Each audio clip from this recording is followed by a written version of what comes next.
What's up, everybody? It's Stephen A. Williams, president and founder of the creditrepairshop.com. I wanted to talk about this Regulation F form that the Consumer Financial Protection Bureau uh, implemented back in November 30th of 2021, but it's kind of working its way through the system for debt collectors. Now, just to give you some background on this, you've always been able to do validation when it comes to debt collectors, but there's been problems where it was a lot of gray areas.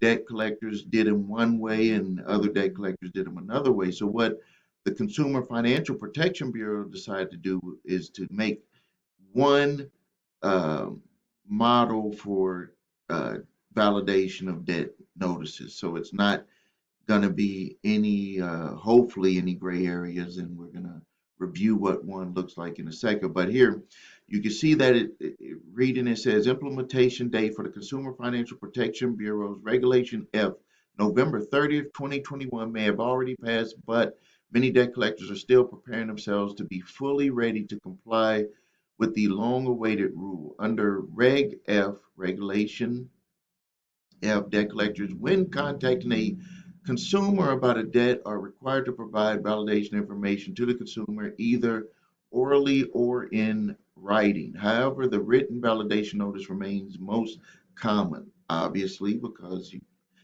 people don't remember what a lot of people say. The rule contemplates New visitor. the validation information will be delivered by New visitor. the validation notice regulation F, include. New visitor. Well, got a lot of people visiting my website. Includes a debt validation notice template, also known as a model validation notice, MVN. The new content and formatting guidelines, the rule provides certain legal protections to debt collectors who use the model New validation visitor.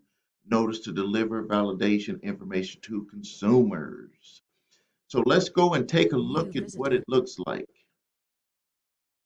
All right, here is a form, regulation F form, regulation F, sometimes my memory just plays with me. Regulation F form, and it's really the same as it's the 30-day letter where they're going to be sending you this information and they're going to be allowing you to dispute any or all of any debt. So New it's visitor. again notifying you where it's coming from, who it's going to. They're going to have a reference number. Something that I saw that's a little bit different, and once we start receiving these, I'll be able to let you know, is that they're putting the complete account number. I don't know if this is going to be possible. Because it shows here, so it's notifying you that debt collector, we are trying to collect a debt that you owe to a bank of Rockville. This is their example. We will use information to give us to help collect the debt. Now, this form isn't saying that it's if this is a debt collector that is working for them or if it's a debt collector that has purchased the debt. This is where they're going to have a lot of issues because if a debt collector, Returning visitor. if they're collecting for the original creditor where they are just hired, this type of validation is not necessarily going to or this New information visitor. here is not going to be the same as if they were a third party debt collector who purchased the debt, because you're going to be validating it totally different. If you're validating from an original creditor, you're just trying to see if the amounts are right. Maybe there was a problem that you dispute with the contract or with what they did, where you're trying to either work a settlement or you're trying to get the debt forgiven because of certain issues that you had with the debt, similar to what happened with Santander. But if it's a third party debt collector who purchased the debt, are they going to make them identify that they purchased the debt? And then are they going to have a complete account number? That's going to leave this wide open to problems. As I'm reading through this, I can see that there's going to be an issue. So now here we go. How you can dispute the debt. You can call or write us, and they're giving you a date that you have to do it by to dispute all or any part. If you don't, we will assume that the information is correct.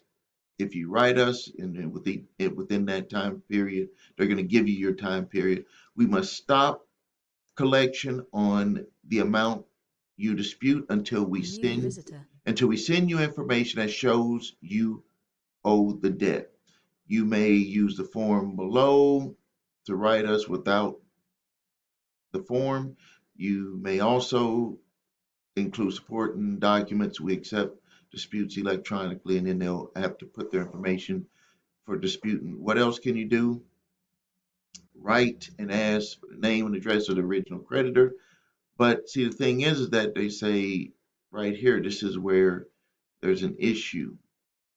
That they're kind of implying that they're trying to collect that they owe to them. Really, once you purchase a debt, you are collecting a debt that you owe, that the debt collector is claiming that you owe to them. So we will stop collection until we get the information. You may use the information below.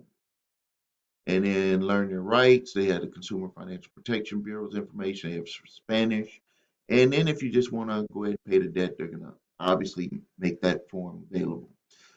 So I'm going to keep my eyes on what starts to happen with this. This is the regulation form F that debt collectors are going to have to start using if they want to protect themselves. That's another thing. It doesn't state if they have to use it. It says that if they want to get themselves more protection by using this, because it's going to be more compliant with what the CFPB,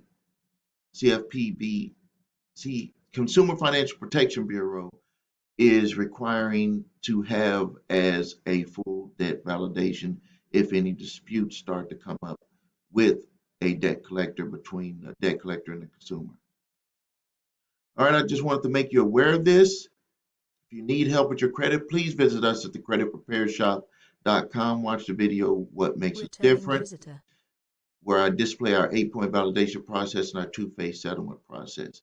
If you need your credit reports and scores, please go to the website yournumber3scores.com, where you can get all 3 credit reports, all 3 scores, and all the information that you're going to need for disputing information on your credit reports, furnishers and all that stuff, public records, everything is on there. If you have debt collectors coming after you, I give you my statute of limitations letter for debt collectors who are trying to collect for debts that is past legal statute of limitations. I notice that they do not have to say time barred debt on here. I think that they're supposed to notify you of that. We're going to have to watch out for that. And also my cease and desist collection activities letter, which I would immediately send back if I got a letter like this from a debt collector, because it would make them put them on notice that you are disputing the debt, more than just saying, prove to me that the debt is mine. It's going to ask some questions that most debt collectors will not have if they purchase the debt. And I also give you my debt validation letter. Thank you for your time. Make sure you like the video. Make sure you subscribe to my channel. Make sure you share, ask your questions and comments. Thank you. And until next time, this is Stephen A. Williams, President and founder of thecreditrepairshop.com.